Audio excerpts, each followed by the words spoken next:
Hey everybody, welcome back to the Keep It Simple podcast. If you've caught this, you're with us for episode 19, and today we're in for a treat. We've got one of my newer friends, Josiah Kee, on the podcast today. Josiah is a gifted Christian believer. He is a cinematographer, a videographer, a photographer, really a creative guy. And this episode is going to be unique in that Josiah I just really met and am getting to know. And so it's the first one. We're 19 episodes in. It's the first time that we're having anybody on that I have not journeyed with deeply for a long time. That being said, I do expect from kind of humble beginnings, Josiah and I will end up journeying together for years ahead. But Josiah, thank you for making time, carving out time to come on the podcast. Yeah, of course. Thanks for having me. It's a great honor to be here. I told you before we started, I've listened to a couple episodes and love what you're doing, and it's an honor to be here. So thank you. Absolutely, man. Yeah, so we came to know each other through Brandon Freeby. I'd have to go back and look what episode Brandon was, but for those of you that are listening, we got a lot of response from Brandon's episode. A lot of people from South Georgia reached out wanting to connect with Brandon, and I came to know Josiah, I guess first through Tim Ross. It's interesting that Tim kind of weaves a thread through a lot of these episodes. At some point, we got to have Tim on, but I guess I first met you just in passing. You and Echo were working at Thrive up in Fayette, and Tim and I stopped in for a sandwich one day. And I got to meet you. Your name is what stuck with me, Josiah, stuck with me from that encounter. And then hearing Brandon, you know, it's like you hear about somebody for so long that you almost kind of get to where you feel like you know them.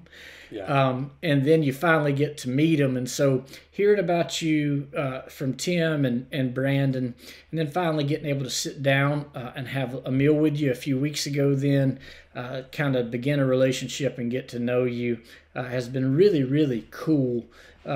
So the podcast, basically the Simplify Project as a whole, is all about authentic community, creating authentic community, the importance of authentic community. Obviously, most of us practice the Christian faith. A lot of our faithful listeners are Christians as well. And so if you would just kind of, I would love to hear, because I don't know it, I would love to kind of hear your story. I guess we can start with your background, where you're from, kind of family structure. I know you have brothers. And then your introduction into the Christian faith. If you would just kind of share that with us. Yeah, absolutely. So I'm from here. Basically, I've kind of lived within about a 35-mile radius my whole life, which is fine. Not complaining about that at all. Yeah. I love where I live. So I grew up outside of Boonsboro. I'm not sure if you know where that is yet. I don't, yeah. It's out there in the sticks, in the river bottoms, as we call it. Okay. But about 25 minutes from here, which is Fayette. So I'm mostly here in Fayette for work these days. But yeah, from over by Boonsboro. And I grew up with two incredible parents, very loving parents, in love with the Lord, and had have two brothers and a sister that are wonderful, all younger and really great siblings and friends of mine. So I had a super great upbringing. I mean, really easy, loving family, good environments, and grew up in the church. Both my grandfathers are pastors and have been for most of their lives. Wow.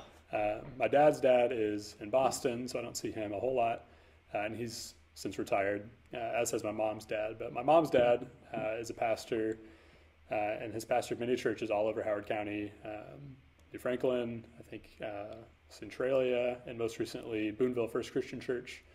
So I was around things with the Lord from as long as I can remember. And a lot of my formational stuff was, we did house church with my grandfather. So we live just about half a mile down the road from him.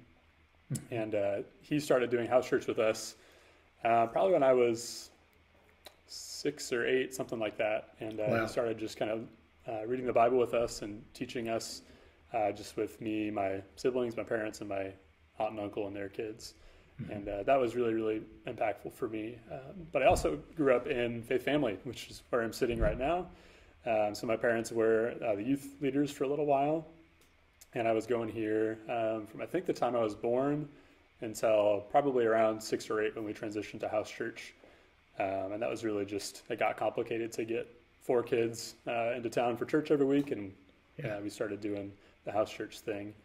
So I think the first time I can remember really experiencing God was actually here in this building, just 75 feet that way. I was sitting kind of where the college students sit on a Sunday morning. And I just remember feeling during worship, just something come over me, some peace that came over me. And now I know that to be the presence of the Lord, but that was the first time I'd experienced that. And so I remember that very vividly. And that was probably, I don't remember exactly when, probably around 6 or 7, if I had to guess. Wow.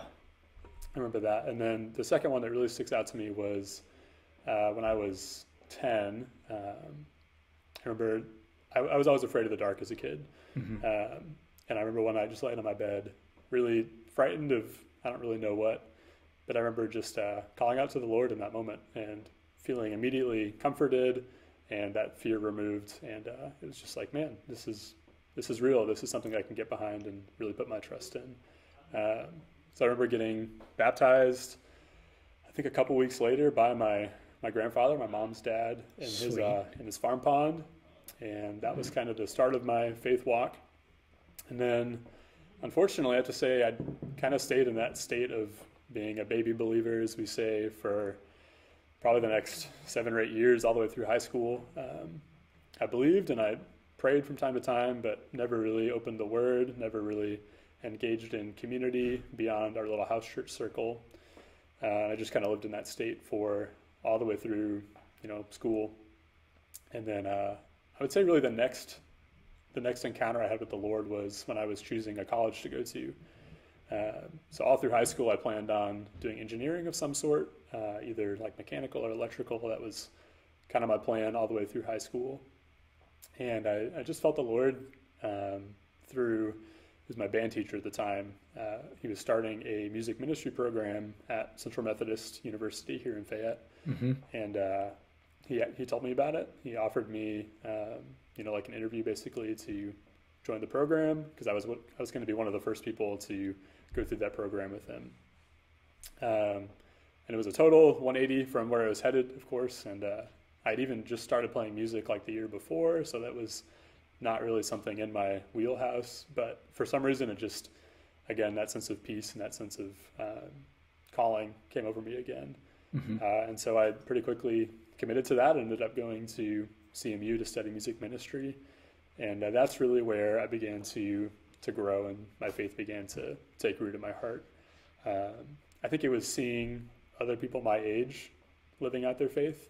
I had seen older people my whole life following the Lord and living for Him. And I kind of thought it was just something that I would grow into eventually. Just sort of take place naturally when I got older. And when I got to see people my age engaging in singing to the Lord, engaging in the Word, engaging in fellowship and confession and all those things, I began to see that it's on me to pursue this. Like if I want to have a relationship with the Lord, He's not the limiting factor. It's entirely me. And so it was really a wake up call to see the time is now. There's nothing stopping me. And so it was really through the navigators who I'm working with now, that I met those people and found that community. That was 2016. And for the next 3.5 years that I was there, it was tons of growth. Certainly far from perfect now, but I had a lot of growth in that period and began to really fall in love with the Lord and really pursue Him with my whole life. Since then it's been, since college, we'll probably get into what that has looked like at some point, but just been trying to continue that trend and stay on that upward path. And my faith walk has definitely not just been one consistent upward path. It's dips and valleys, and like all of ours are, but that trend has continued upwards and my relationship with the Lord. And so that's been my goal, is just try to go closer to Him every day, whether I'm feeling it or not. But in a nutshell, that's kind of my testimony, where I've come from, where I'm at. So Yeah. does that answer your question? Oh yeah, that's perfect, dude. There's so much there to unpack. So going all the way back to the river bottoms, Yeah. growing up in the river bottoms, um, just so kind of from afar, I've started following you and watching your videos, the different shorts. I don't know what you call them. What do you call them? What's the cool thing? Are they like? I know I it's don't even know cinematography, either. but are they movies? Are they? What do you call the movie? I call them movies. What is it that you put out like the micro fishing? Is that a Sure, movie? yeah.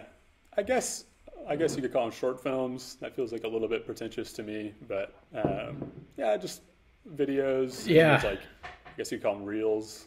Okay. But I'm not real up with pop culture, so I think that's Yeah, me kind of a either. more specific So thing. videos doesn't seem to do it justice. Reels definitely doesn't. Reels to me are Sure. hot garbage. But I mean, they're so well done, and they really are like they're micro movies. I mean, you're telling Sure, a yeah. story, an entire story. But my point in that rambling is going back to this river bottoms deal. So you have a sincere love for the outdoors. Like I don't know you very well. But just looking at things you post, looking at the projects that you're working on, hearing you like the one time that we got to break bread together, I think the next week or so, you and your brother were headed out kind of into the Badlands and Yeah. doing a lot of tent camping and just kind of off grid work and video. I guess you were doing some video work. And so, does that love for the outdoors, does that track back to these river bottoms, like being raised kind of out of the city, and did you have freedom to just kind of run and cover ground and be in the woods? Yeah, absolutely. So my grandfather that I've talked about, he's a farmer. He and his wife have been farmers their whole lives. So he's done farming, carpentry, and preaching has been his whole life. Awesome. And so they have probably 400 acres or so that my parents live on, and then my aunt and uncle live on. So it's kind of our own little clan right there Yeah. in the river bottoms. So absolutely, growing up, I mean, I spent my free time running around in the woods, camping, making bows and arrows, and all sorts of stuff kids do. But really, just running around the land and spending lots of time outdoors.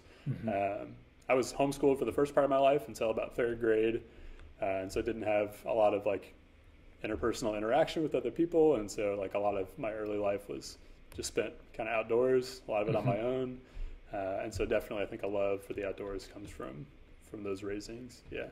And where are you in the order as far as siblings? Are you oldest, middle? Where are you in the birth order? Yeah, I'm oldest, and then my brother Okay. Noah is he's 21, Timothy's 20, and Joanne is about to turn 18. I think I Okay. got that right. Yeah. Yeah. So you're the oldest. I am. Yep. So that love for the outdoors, then being raised in the river bottoms and turned loose just to be able to roam and explore, and I wonder how much of that poured into your creative ability too. To the creative side and the way that your brain works. Just as you were talking, kind of sharing the snippets, the cliff notes of your testimony, it dawned on me like we got to get you and Michael Meeks hooked up. I don't know if Okay. you've listened to Michael's episode. You mentioned before we came on that you've listened to kind of parts and pieces of a few, but I would encourage you to go back. I don't remember how many weeks ago it was, and listen to Michael Meeks' episode. If and when we have the Simplify retreat, I would imagine the two of you will hit it off very, very well. There's a lot of parallels, but he is a creative, incredibly gifted and creative, just like you, and the sincerity relationally, and then seeking Jesus. I think the two of you would mesh well. So Awesome. you talked about how you are now working where you worship, and that can be both a blessing and a curse, right? So there's pros and cons to that. What is it like? How long? So you're at Faith Family. Is it Christian Church or Community Church? Faith Family Church is our official name. Faith Family Church in Fayette, Missouri. How long have you worked there? I've been on staff for, I came on like right when COVID hit. So Okay. like coming up on 4 years, or Yeah, that's right. coming up on 4 years. Yeah. Yeah, 4 years. And so what's it like to work where you worship or to worship where you work? It's a super slippery slope for a young guy. What has been your experience worshiping where you work and vice versa? Yeah, that's a really great question. I think the challenge is, for me personally, almost more worshiping while I'm working. Okay. So like my position here is overseeing media and technology for the church. Okay. And so every Sunday I'm doing something. It could be something simple where I can pretty easily multitask and be running my station and worshiping at the same time. But, just right before this podcast, tons of tech issues. And as you're well aware, I'm sure, technology just seems to have a mind of its own. And so every Sunday, something's going wrong. There's something to fix. Or there's, people are calling in sick and you got to cover multiple stations. So oftentimes it's during worship. I'm either working one or multiple positions. And so it's the space, certainly getting out of the mindset of this is the workplace, but also our times of worship are still sort of work hours for me. And so it's really, really challenging. It really is. And if I'm being honest, I've just not been good at it lately. I probably haven't engaged fully in worship in a little bit during our church services. Yeah. It's super challenging for music, especially because I'm almost always either running sound or on stage playing. For the message, I've gotten pretty good at that because I just get my notebook out and I really intentionally take notes, and that kind of forces me to listen and pay attention. So that's gotten easier as I've been more intentional with it. But the musical side of things is really, really tough. So I used to be really good at this, and I need to get back to it. But I really intentionally find time to worship outside of the church through song. I really believe in singing to the Lord, whether it's congregationally or by myself. And so I will either sing along with Spotify or get out my guitar and sing. So I really try to find that time outside of church to supplement that, because I think it's a crucial part of our diet as believers. But yeah, it's challenging. That's a great question. Yeah, and that so next week Alexandria Simonton is going to come on, and I can't wait to talk to her. But at Charities, we had a friend of ours got married at New Year's Eve, and I was a bridesman, which was interesting. But I was standing beside Alexandria, and our relationship has a whole lot of kind of strands. She didn't come from my youth group, but she was part of our combined college ministry, and so there was the mentor-mentee kind of leader dynamic, and then, as is normal, as kiddos grow up and become young adults, and then adults, the flavors, the colors of the relationship change, and you can become friends, and just those dynamics. But my point is, so proud of Alex. She's in Bible college and she's working her way into a teaching role. But she was talking about, I'm getting to a point, stay with me. She was talking about how reading her Bible to study for school, reading her Bible to prep for a teaching, and how she has fallen into the trap of allowing that to check off her daily time set apart with Christ, like to sit in the text and to read for ourselves.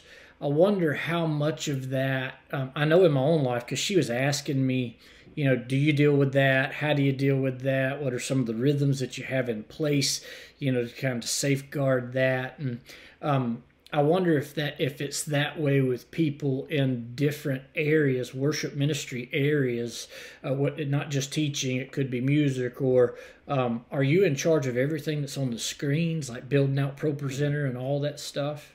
Yeah, I've got an awesome team of volunteers that helps out so much day in and day out. But I'm over that.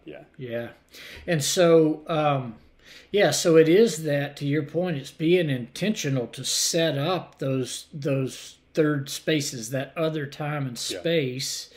But human nature is, I work at a church. I'm in the church every day. I'm working how many services on Sunday. You just go right on down the list. I'm checking those boxes. But as people who are in vocational ministry, I feel pretty strongly that we gotta be intentional to establish those rhythms and then guard those rhythms. And in my experience, a big key to that is accountability. Yeah. And so it's like I'm in a text thread with Connor and Matt Praisewater. And so every day, literally every day, we check in. And that's one guy that's up at Hallsville and another guy that's in Bonaire, Georgia. Okay. But there's different things. Do you have that? Talking about authentic community, do you have those accountability partners and people that are keeping you in check? You know, how is it with your soul? Are you in your rhythms? Do you have that? Somebody your age and kind of this stage of life? Yeah, I do. And that's been another battle for sure, because I naturally don't want that. Right. I'm like a mega introvert. And probably that comes from growing up in the woods, you know, like you said. Yeah. But I really believe that I can do it on my own. And time again, that's been proven to be wrong. So I've had to learn that as much as I feel like I can, you know, go it on my own, I cannot. And so, yes, I've got quite a few people, Brandon being one of them. Yes. Like Brandon and I are coworkers, yes, but so much more than that. Like really one of my closest friends, and he's certainly that to me, and I think I'm that for him. One of my best friends, Dylan Drew, he's an incredible man of God, just somebody I look up to a great deal. And we, you know, he's the guy that knows everything about me, you know, like there's no corner left unturned for him. And then I've got other incredible friends too that are one of my best friends, Luke and Landon, incredible men of God in my life, and their wives are awesome. Drew Gandy is another guy. So there's just, and I could name a lot more, probably leaving people out, but that's kind of my inner circle, people that I really can go to with anything, and will call me out when they see me withdrawing or it seems like I'm struggling with stuff. And I see them on the weekly at least, if not multiple times a week. So I've learned to really prioritize that and learn to find a lot of joy in that. But that was certainly its own struggle, was getting to that point. Yeah. Yeah, and it's so hard because, especially as men, like not in a macho way or whatever, but so I have a real heart for men's ministry specifically, and just in my background and things that I've done in my life.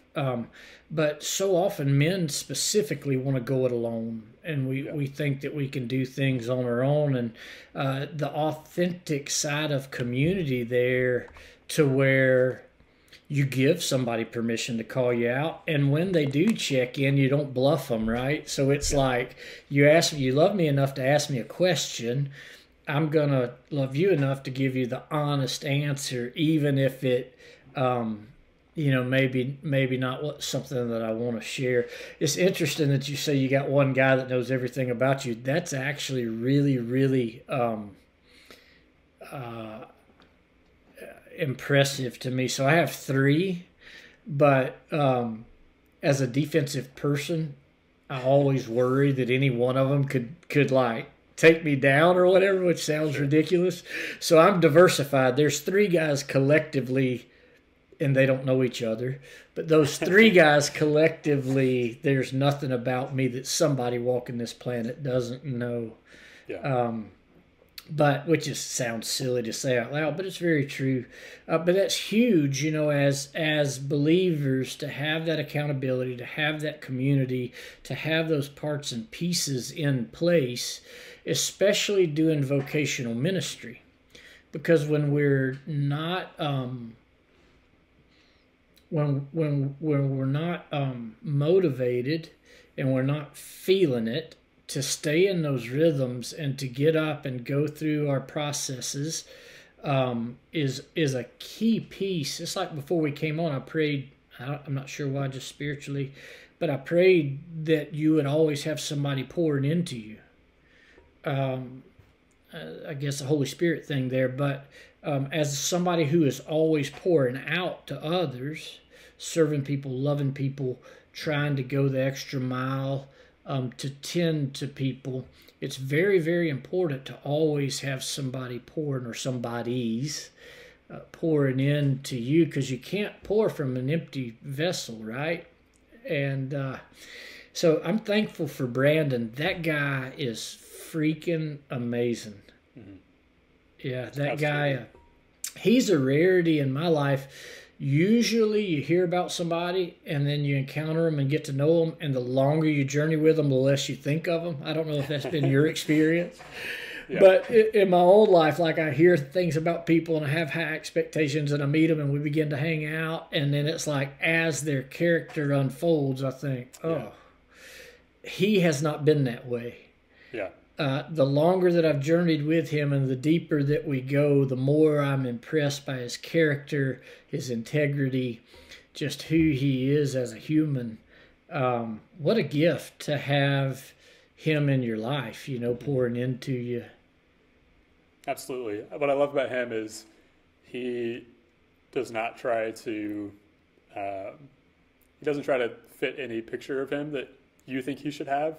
Yeah. Like, he's a very unique pastor in my experience, that he cares in the right way of what he looks like and how he comes across, because, like, he's a good man and he wants to come across that way. But at the same time, he doesn't try to be all things for all people, and he's just himself. And like you said, like, he doesn't push those good qualities right away. He doesn't try to show off or make himself look like all this. But those things are really revealed as you get to know him. Like, he's very secure in that and very humble in that. So I totally agree. He's been such a good friend and a good example of, how to be a minister in whatever regard that looks like. Yeah, man.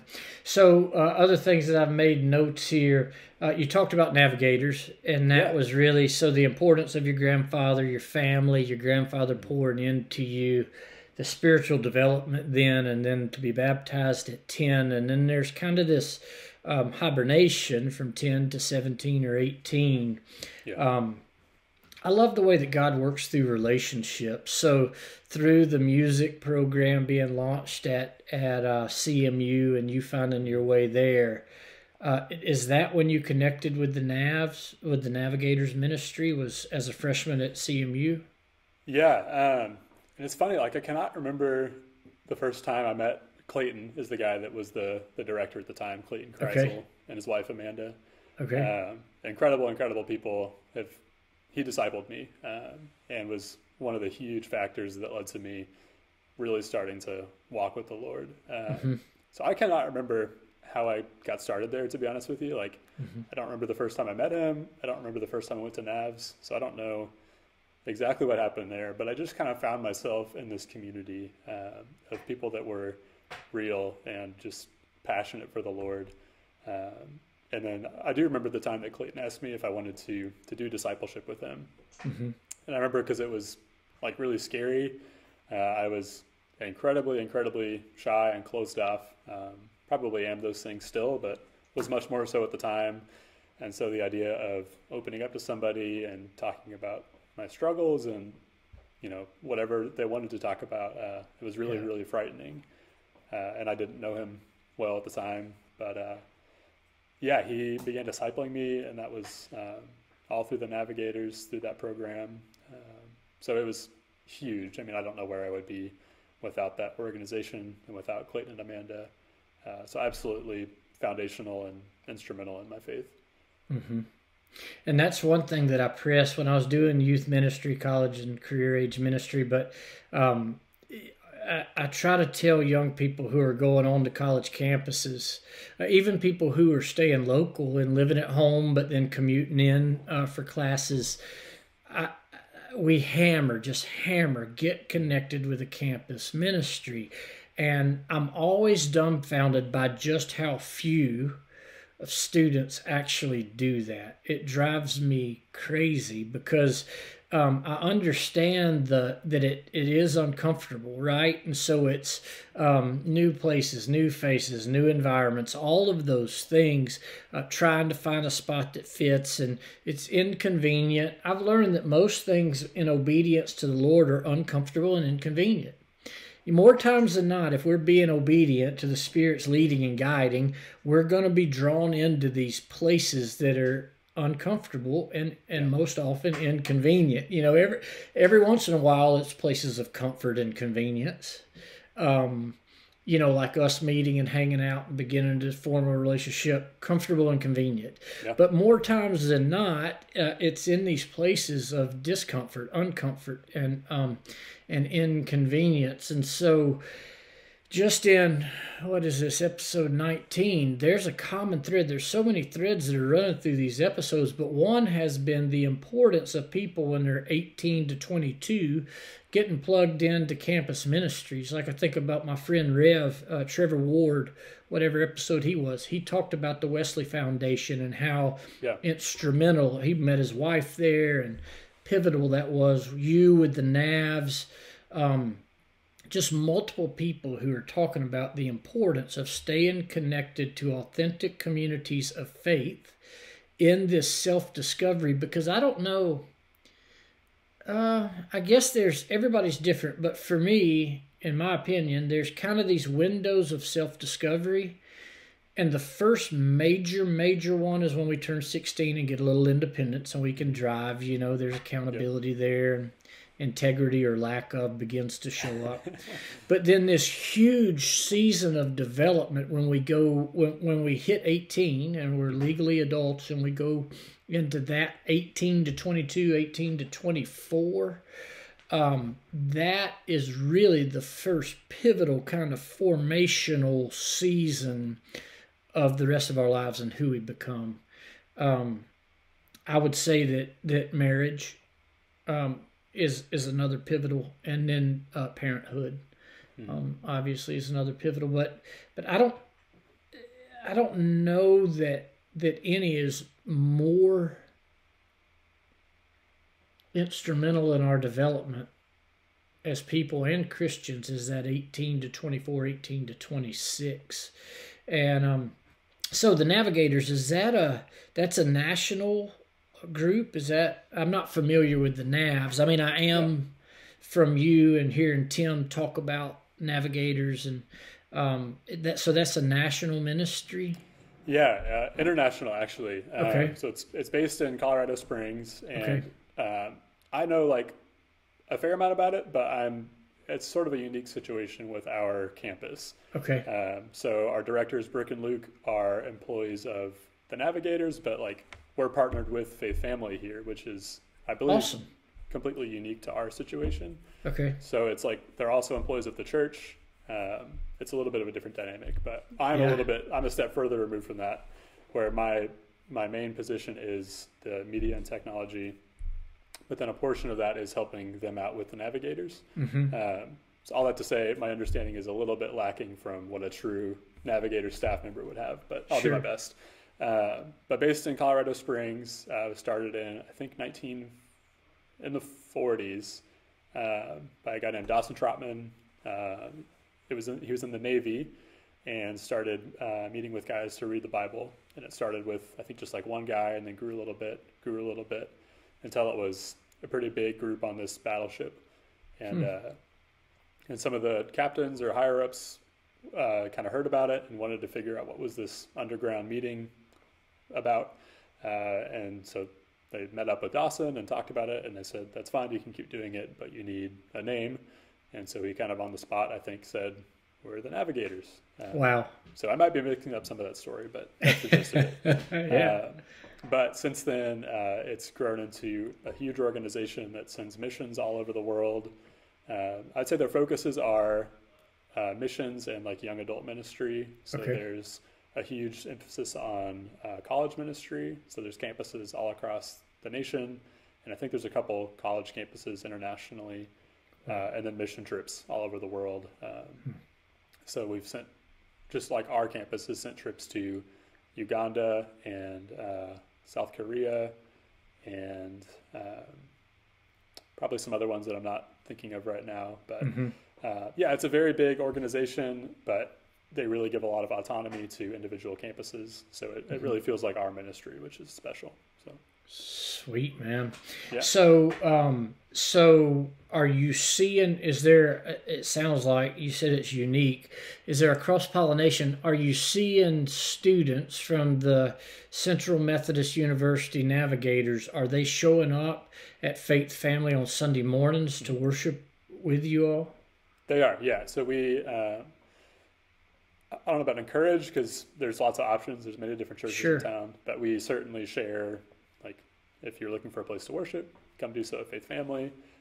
So there's certainly that communicated to them, and we probably have, I would say most of them actually attend Faith Family. So we probably have 35 or 40 students Praise God, man. consistently coming to Navs, and of Yeah. that, probably 20 come to Faith Family. So That's awesome.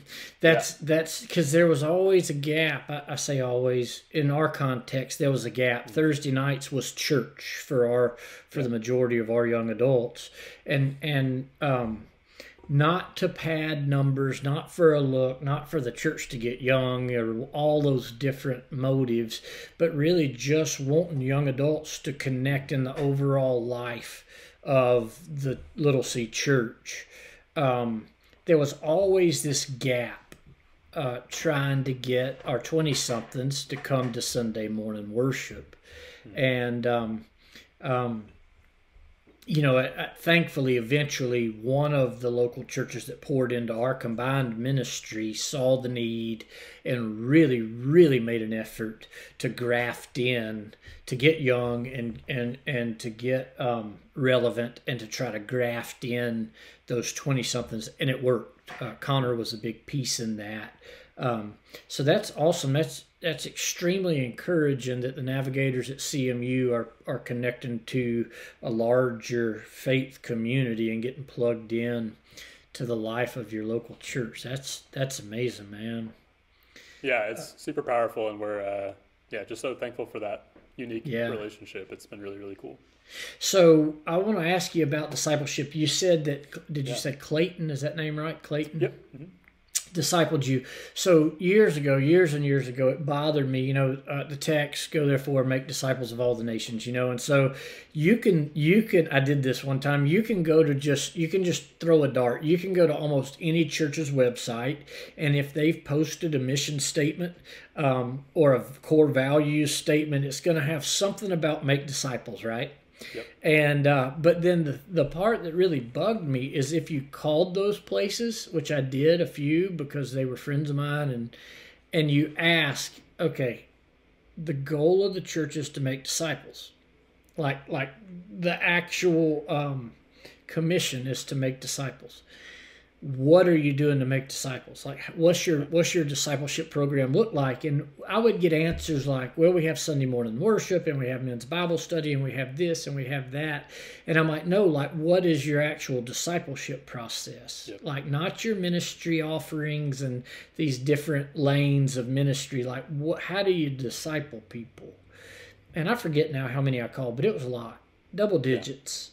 Yeah. And there was like one place that said, oh, this is what we do, bop, bop, bop, bop, bop, and they just kind of went down the list and what their process looked like. So what did that process look like with you and Clayton, or with the Navigators, or with Faith Family?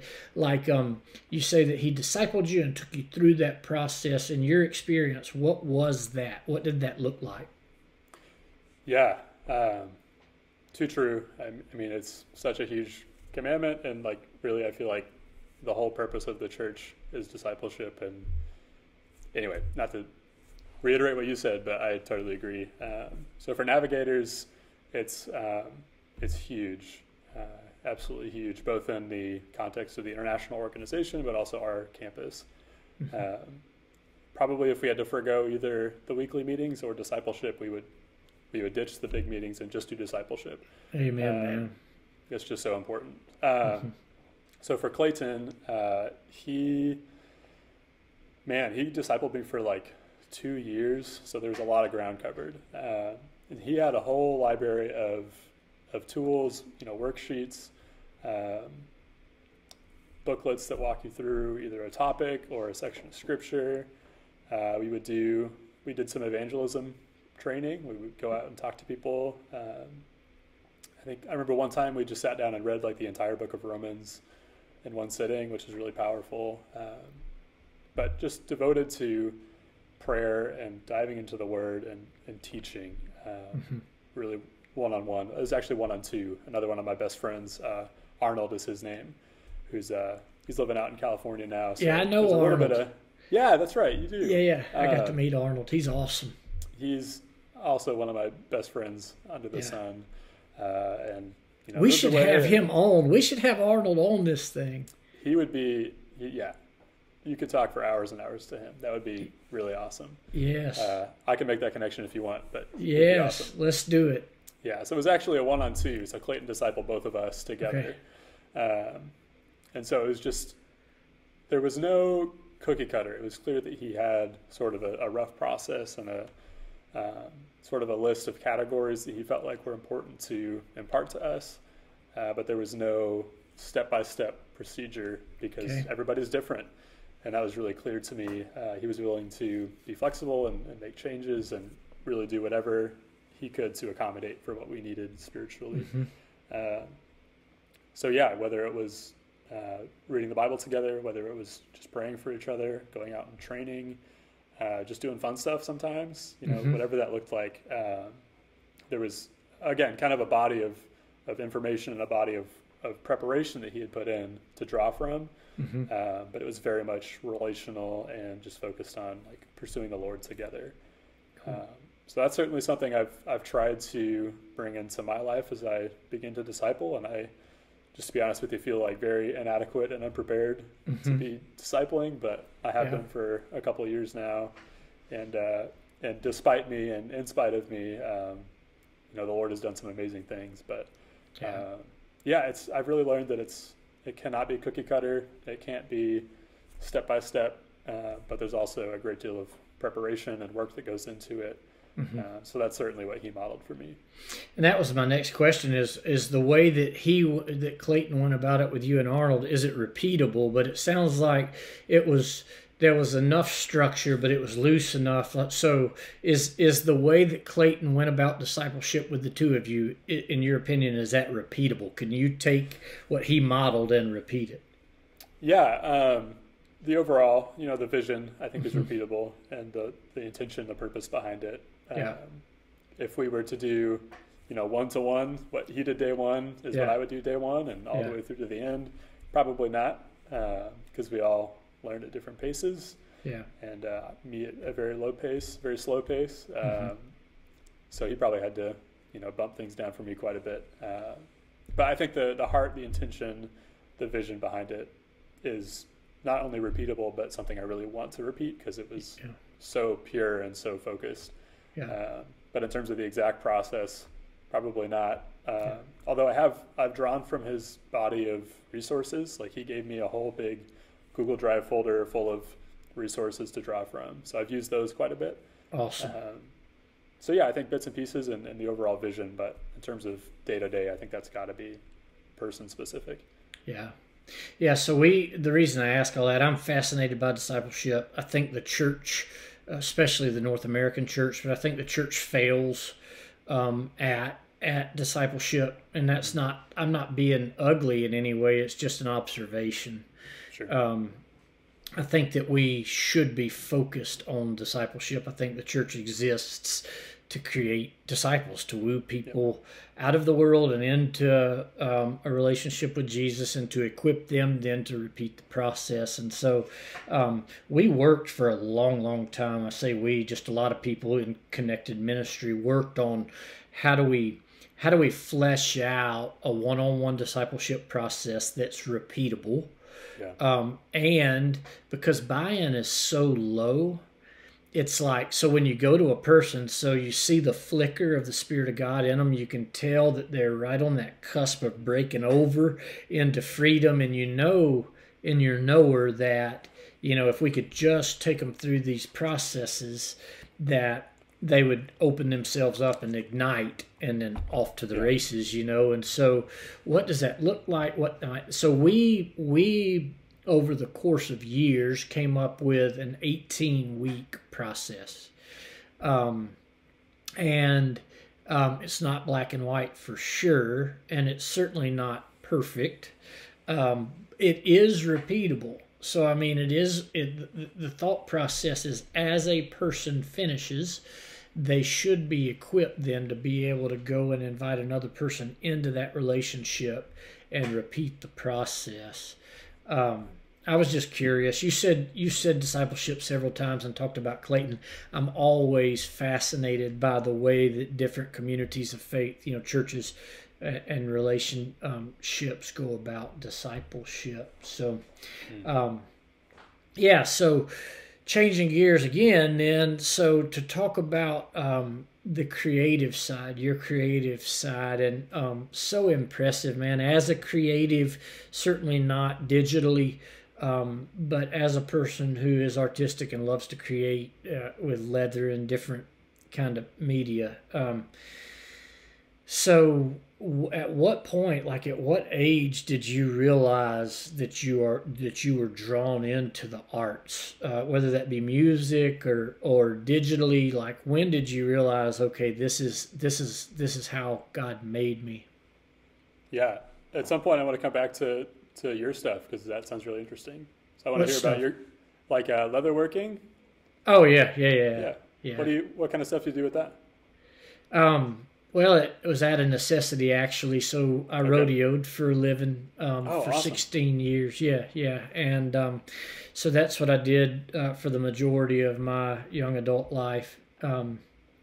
And so I fought bulls for a living and then rode saddle bronc horses. And the first pair of chaps that I ever had as a bronc rider, I loved. They fit me well. They were made by a guy out in Hays, Kansas. Lester Sims was his name, and eventually they wore out, and I tried different chaps from different makers, and none of them fit me the way that I liked, and Lester had retired, and so I reached out to a couple. They're friends of mine now, but at the time I didn't know them. A couple of the main makers in the nation, to see if I just shipped them my old leggings, would they use those as a template and just kind of recreate what I knew I wanted. And none of those guys were willing to do that. They just wanted to sell me their product, which I understand. Sure. And so I just decided I'll learn how to make them myself, And so I sat down at my parents' house and took an X-Acto knife and cut every stitch out of those first pair of leggings and dissected them. And then I went to Walmart and bought poster board and just took a pencil and cut out all those pieces. And I used those as templates. I ordered raw goods from, at the time, Tandy Leather, which I know now wasn't the greatest. But, and just so from necessity, did all that, built my first pair of chaps for myself because I knew what I liked and I knew what I wanted. And because I was at rodeos, like 60 to 70 rodeos a year. There's only 52 weeks in a year. So 60 to 70 rodeos a year. I was with guys week in, day in, day out. And they would see my leggings and they'd be like, those are really, really cool. Who made them? And I did. And so then that opened the door to begin building chaps. And so for the first 2 years, I did not have the confidence or think that the product was good enough to charge people. And these were my friends. And so I just told them, if you'll buy the materials, I'll build your leggings for free. And I don't know how many pairs of chaps I built those first couple of years. It was a lot, Josiah. I mean, a lot. And after the first few years, I got to where I felt comfortable and confident with what I was doing, and really did believe that I had a good product. And so then I started taking orders and building chaps to supplement my income because we got married and the boys were born. And so that's thank you for asking that question. So that was my introduction to leatherwork. And then I have an obsessive personality, so anything that I take an interest in, it's just like this super intense deep dive. Yeah, I feel you. And got completely immersed in the art of leatherwork and began to invest time and money And yeah, so started carving and tooling leather, doing a lot of from shaps, started building belts and day planners and wallets and stuff. And then beyond that, really got into the artistic side of things, like large pieces and, you know, kind of, I guess, kind of painting, but through carving and tooling. And yeah, so what I learned way too late in life is that, jokingly, I call it civilians, but people in the non-Western world, Yeah. if you can make like journals and and keepsakes, things for people that have, and it's not super artistic, but it'll have like brands or initials or what do they call it? The monogram Yeah. deal, you know. If you can build that stuff, people will pay you a lot of money to do custom stuff like that. And I learned that way too late. I should have been doing that. I should have been doing the civilian work way, way sooner. Because people in the Western industry, specifically rodeo, you know, you're working hard and you know, you don't want to spend a whole lot. You want to save as much as you can. And so anyway, thank you for asking that. That I still have all the equipment stuff, just been so busy with ministry. At some point, we're going to merge the Simplify stuff and the leather work, and I'm going to start doing a lot of really custom leather stuff with Simplify in it. Yeah. And make that available through the site. But so back to you. This go ahead. I'm sorry. Oh, I was just going to say I may be a customer because I have some stuff in mind. I would build you stuff just as a gift. Yeah, let me know. Yeah, it'd be simple. Yeah, and that I've done a lot of camera straps, actually, custom camera straps. That's what I was going to say. Yeah. Carve scripture and stuff in for people, and scenery, mountains and stuff in. Yeah. I would love to do that for you, just a gift to you. But so at what age did you realize like that God had given you this ability to create, and at what age were you cognizant of this kind of draw to the arts? Yeah.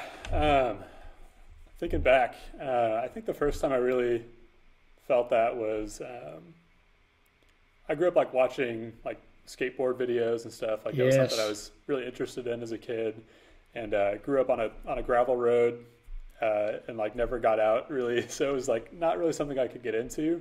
Yeah. But I really enjoyed like watching those types of videos and any kind of like extreme sports videos. Like when GoPro started rolling out, I was like, that is the coolest thing I've ever seen, and I want something to do with that. So I think like eventually for Christmas or something, I like begged and pleaded for a GoPro. I think it was probably like 14 or so. Okay. And my parents got me a GoPro for Christmas, and it was like the most exciting gift I'd ever received. And just started filming everything, whether it was like this time of year, if there was, you know, a dusting of snow on the ground, me and my brothers and my cousins would go and do like snowboarding on whatever hills we could find and make these really pathetic videos, or whatever it was, you know, just jumping on the trampoline, like whatever stuff kids do.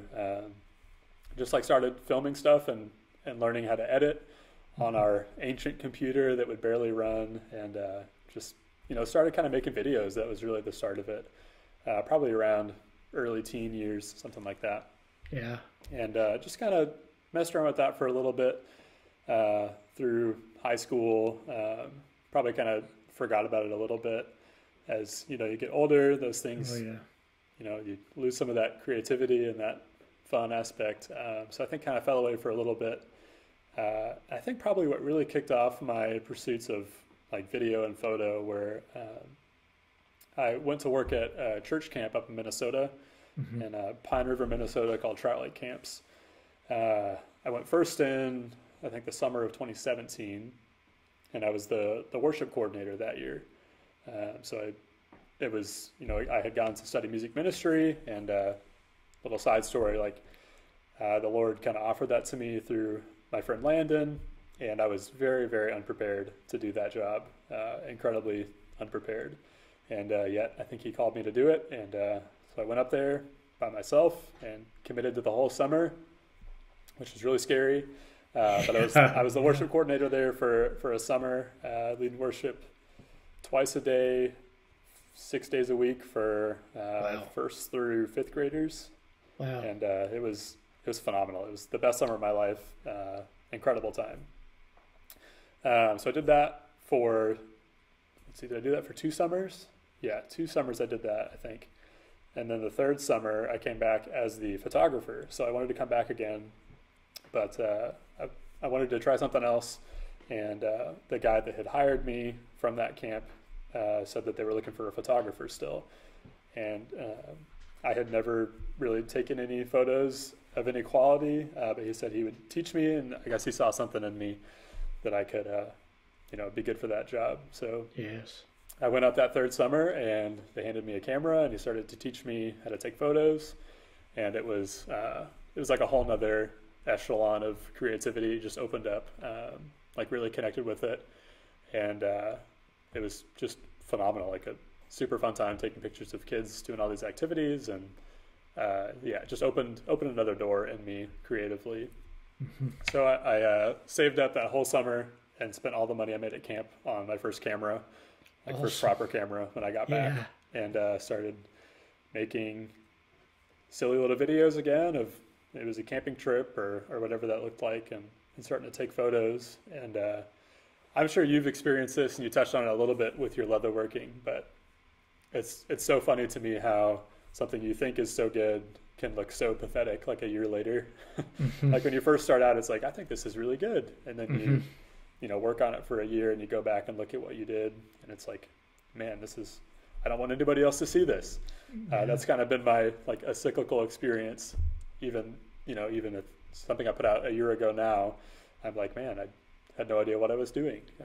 So let me ask you, not to interrupt your train of thought, but let me ask you. So the carnal side, like the pride side, is there a part of you that like wants to take that down? Do you wrestle with that at all, or no? I lost you, Ben. Uh-oh, I'm sorry. Okay, you're back. I was asking, like, so the carnal side, like the pride side, is there a part of you that wrestles with the temptation to go back and take that stuff down so people can't see it? Do you have to deal with that or no? I don't know that I wrestle with it because I do that. Oh, you take it down. Dude, don't take it down.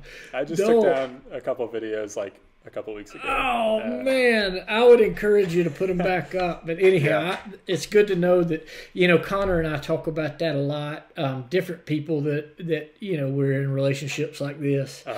And that it's the carnality is there, but it chronicles our growth, dude. Like That's you true. look back, we are our own worst critic, right?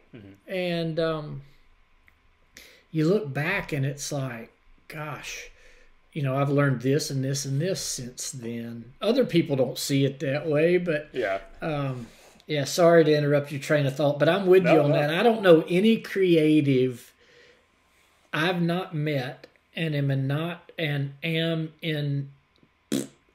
I have not met and I am not in relationship with any creative that doesn't struggle with that. Yeah. Like the pursuit of perfection or whatever you want to call it. And I think it's good in some ways. I think it reveals that you are growing. If I look back 5 years ago and said this is the same quality as the stuff I'm doing right now, like that's Something's probably a bad sign. Yeah. You're right about I shouldn't be afraid of those things. It does chronicle the journey, and I keep them. I don't delete them. I just set them to private or something. Yeah. But that's a real thing. Yeah. So I didn't mean to interrupt your train of thought, but that's something that friends of mine and I talk about all the time. I got a friend right here in Middle Missouri that's a cabinet maker and a custom cabinet maker, and he talks about when he delivers goods, he knows every flaw. Yeah. Like you hand it to the end user and they look at it and they're like, this is awesome, thank you so much. And you're like, oh, you're welcome. It was fun to build. But in the back of your mind, it's like this and this and this and this is wrong. Yeah. Yeah, not to over spiritualize, but this is just kind of coming to me like, how incredible is it that the Lord makes us and sees all those imperfections, like all those flaws, everything that nobody else sees, even more than we notice, and yet has like so much pride in that work. Yeah. That's amazing. Yeah, the text says he delights. Yeah. It's a masterpiece. Yeah, even with the imperfections, Yeah. and doesn't go back and take down the other posts, It's like, yeah, that's a good word. Yeah, so you get this camera, you save your money. I love that. So you save your money, work a whole summer taking photographs. Your eye is amazing. I think that's one thing that I appreciate most about looking through stuff that you post and things that you've done, whether it be still photography or the videography. Yeah. Is angles are angles and just your eye, because it's non-traditional, it's unconventional, at least to me. I don't know what I'm talking about, but I know what I'm seeing. Sure. And it's unusual in a beautiful way. Is there somebody or somebodies that you subscribe to or read or watch, or people that inspire you in that way? I mean, how I guess what I'm asking is, like, where does that style come from? Yeah, that's a great question. I've thought a little bit about like who are my influences, and probably not enough. I'm not super into. I don't have a whole list of directors that I love and a whole list of cinematographers. I mean, there's certainly movies I can point toward that are like breathtaking and just incredible. Oh yeah, I just saw The Boys in the Boat. I don't know if you've seen that yet. I have. It's phenomenal, incredible movie. But I think like really it's just sort of taking bits and pieces from anything and everything I've consumed over my life. And I think I've learned that I am not a traditional like schoolroom learner. If you tell me to go study a textbook for an hour and be ready to cover this chapter, like not going to happen. I mean, I'll grind it out and do my best, but it's an uphill battle. But like little bits and pieces, like certain aspects of visual arts, like I can just remember certain moments in my life where I'd notice like specific lighting, which is really random. Like I was in Peru in high school for a service trip. I just remember like specifically one kind of snapshot in my mind of like where I was standing, where the sun was and the sunset was coming in, and kind of like casting a light through the trees. Like there's a handful of like those sort of snapshots that I have that I don't remember really thinking about like that at the time, but they're stored somewhere up here. Yes. And so I think I've just kind of had, I think everybody has certain things that catch their eye, that connect with them, that stick with them for the rest of their lives. And I think for me, it's for some reason, it's these mental snapshots of whether it's light or whether it's angles or some sort of pattern or something. I don't think it's something you can always teach. I think you can sort of teach it, but some of it I think is just sort of like that's what catches my eye, in the same way that for you maybe, I don't know, like a certain pattern or a certain, like the way a leather good fits your body or something like that. Like that would be totally lost on me. I would never notice that. And so I think we're all kind of gifted with these things that connect with us and these things that interest us. I notice that a lot with kids. So I do youth ministry in my spare time. And it's really fun to like find those little windows into the interest of a young man or something, when you can find what he's interested in. Like a super closed off kid that'll not give you the time of day, but you figure out something that he likes and you start talking to him about it. Like you're suddenly in. You can totally open up to that person, and he'll do the same to you. So all that rambling to say, I think some of it's just sort of the way we're wired. And so all through my life, I think I've just kind of picked up on how do these cinematographers in these films that I love, how do they capture light? How do these photographers that made these photographs, how do they, freeze a moment, capture this tiny little snippet in time? So influences, to get back to your original question. Yeah. I don't know. I watch a lot of YouTube, probably too much YouTube, and there's like the whole YouTube cinematographer thing that's a little bit silly, because a lot of those people are not really actually making films, but there's kind of that movement that I subscribe to, that a lot of my style comes from. And then certainly just like different movies that I've picked up on kind of subconsciously, but I wish I had a more thought out answer for you, but I don't really have a list of like, these are my influences. I could probably sit down and write that out, but I don't have a ton of that on the top of my head. Yeah, no, not at all. That's the cool thing about this podcast is there's no, there are no, I didn't send you notes, hey, this is what we're going to talk through. And a lot of people like that. I know for me, whether it's preaching and teaching or whether it's leather work, certainly when I was training horses and working with that old dead guys had stuff figured out, man. I mean, I say that all the time, but in a lot of ways, there's no sense in recreating the wheel. There's a lot of, it's kind of like Ecclesiastes, when the author talks about how there's nothing truly new under the sun, and everything just rushes around to repeat itself. And there's being a nerd, undercover nerd, a lot of the things that I read is from old dead guys, and then I see new things pop up, and I'm like, that's actually not new at all. That was done, in this time by these people. One thing, so I have several friends who are into photography, and not kind of like in this, the running joke is, everybody with a camera just uses their first and middle names and then adds photography at the end. And next thing you know, they're a photographer. Not those folks. If you're listening to this and you are one of those people, I don't mean that ugly, but like the people who are gifted and who are actually pursuing photography and videography. One thing, there's so much that I appreciate and love and respect and admire about people like yourself. At the top of that list would be, I don't know that I've ever met a gifted photographer that doesn't have the ability to be fully present. And like to your point about this moment in Peru or these different places and times, to have that eye and to understand this light is right at this moment, or this is that, and there is a thread of having to be fully present, like completely present in that moment.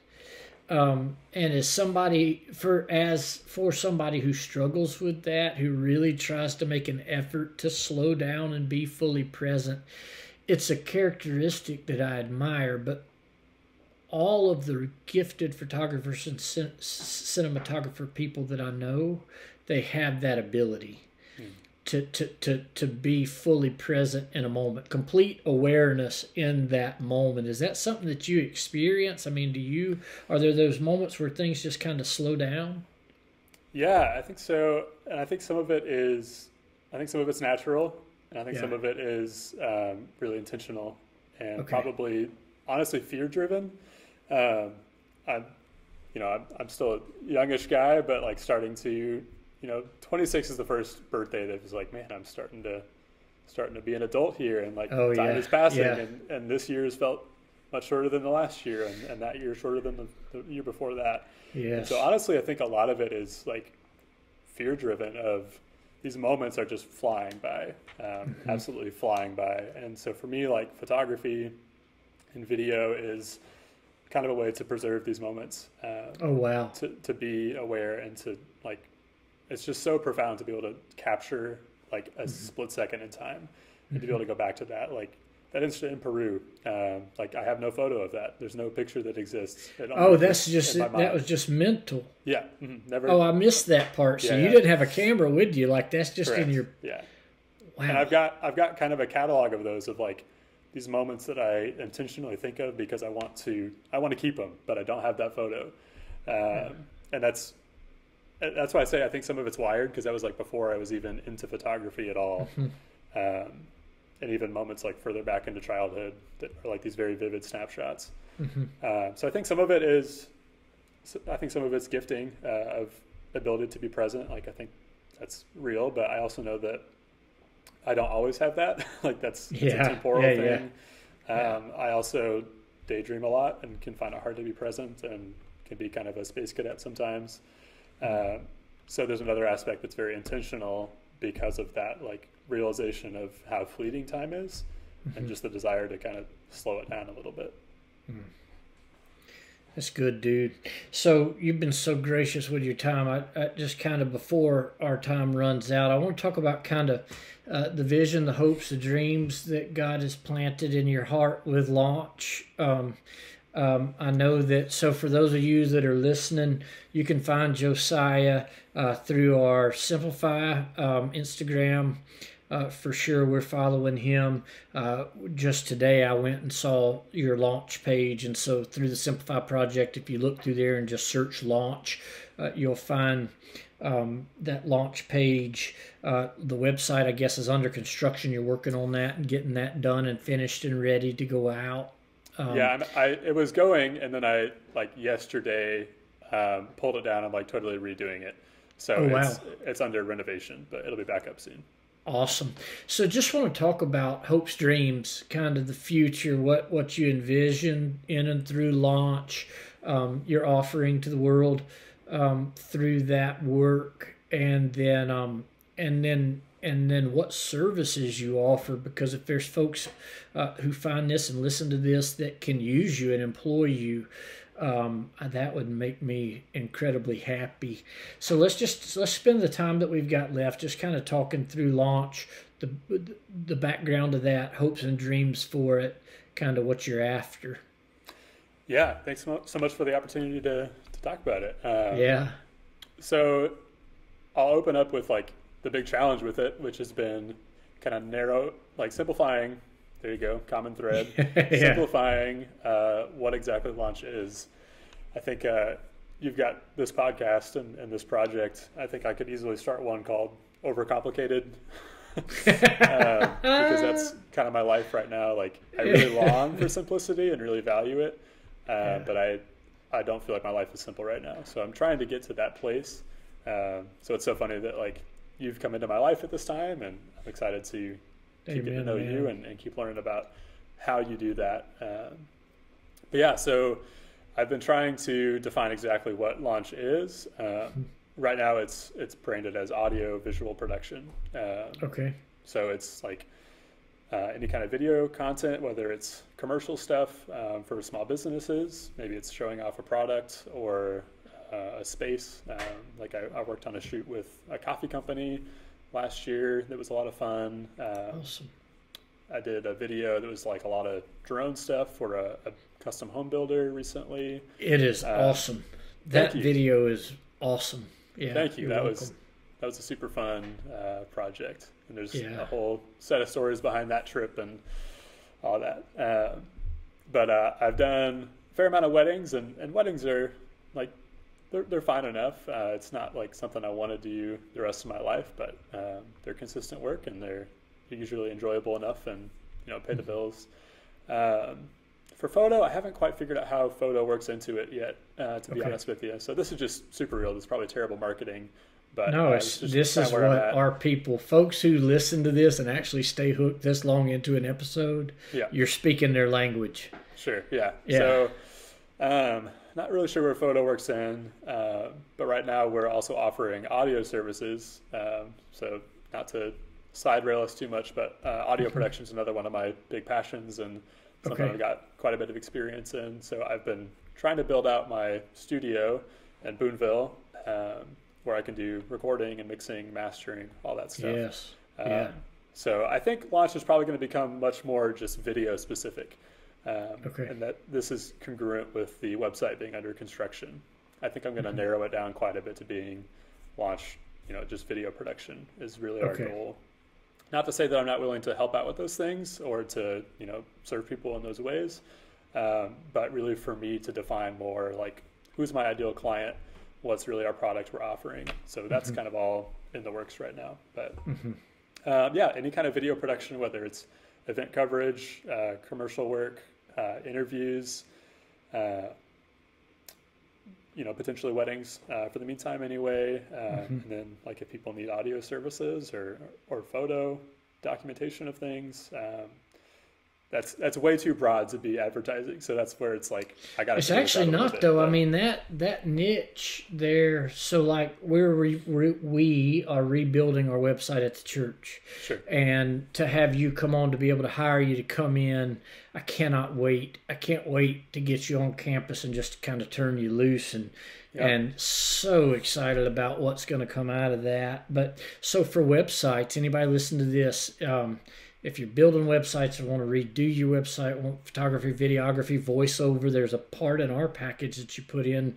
I have no idea even what that is, but I look forward to it. And sure. I mean, I know what voiceover is, but to see how you're going to take that and use it, I can't wait. I literally am so excited about that. But I don't know that the photography, videography, the audio piece, like I think about my friend Connor, who is episode 1, to be able to record artists, musicians, really cool. So kind of hopes, dreams for the future. Where do you envision Launch going? Yeah, really, my dream is just to be able to be creative full time, Awesome. and to have that be my income.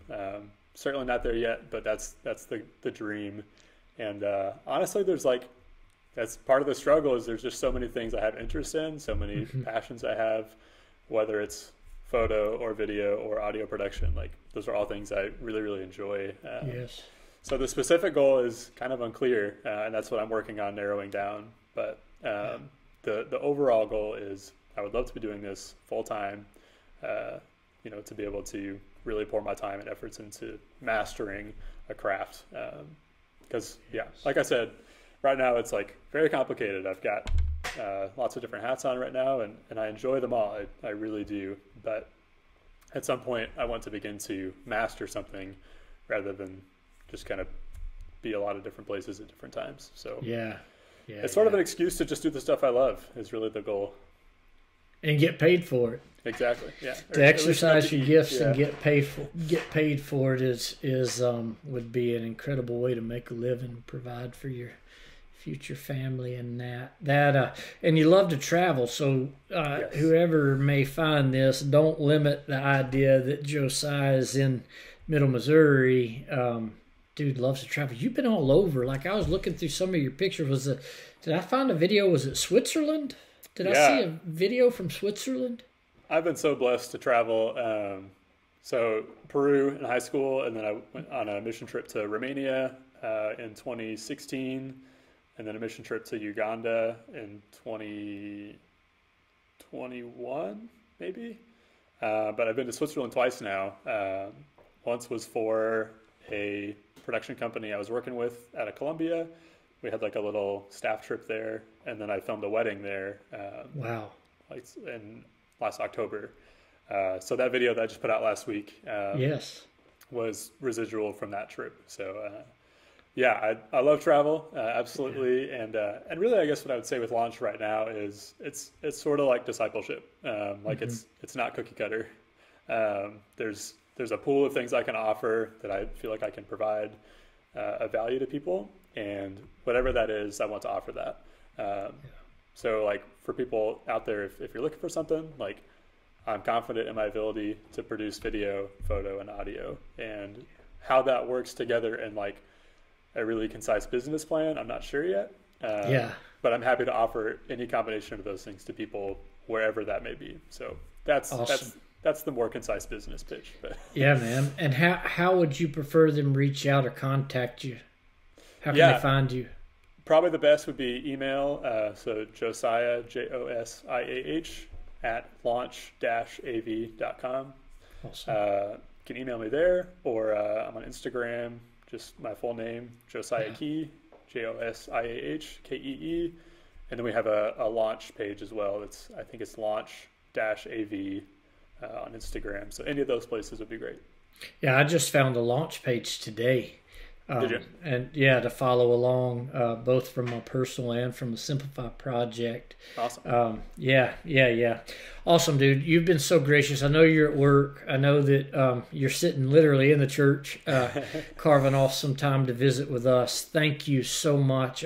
For those of you that listen, once the Simplify retreat actually takes place, you'll get a chance to meet Josiah. He'll be the one venturing around with cameras and videos and capturing all of our time together, I hope. And so it'd be a cool moment, man, getting everybody in one place at one time, all these parts and pieces from different episodes, for people to actually meet one another in person, to fellowship and play hard and learn together, to worship together.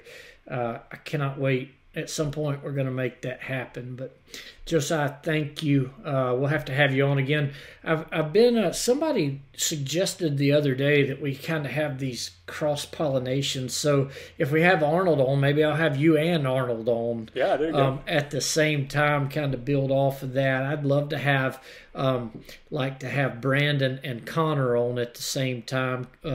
As I kind of think about people that we've interviewed and have kind of in the hopper coming, different folks that I would love to connect. You and Michael Meeks would be amazing. But anyhow, thank you for carving off the time. Thank you for coming on. Such a treat to introduce our tribe to you. And I can't wait for you to get to know and do life with some of our people. Thank you. You've been so gracious and honest, open, transparent. Thank you, brother. I appreciate you. Yeah, thank you. It's been such an honor. So cool to hear more about these people that I've heard in other episodes, and I look forward to meeting them as well. Yeah, thank you for your time, and I want to sit down and hear more about you at some point. You know, I feel like I have talked about me a whole lot, but I'd love to hear about you and your rodeo journey and how you got from there to pastor. So you and I will need to sit down again and talk sometime. Yeah, count me in. That'd be great. All right, talk to you soon. See ya. See ya.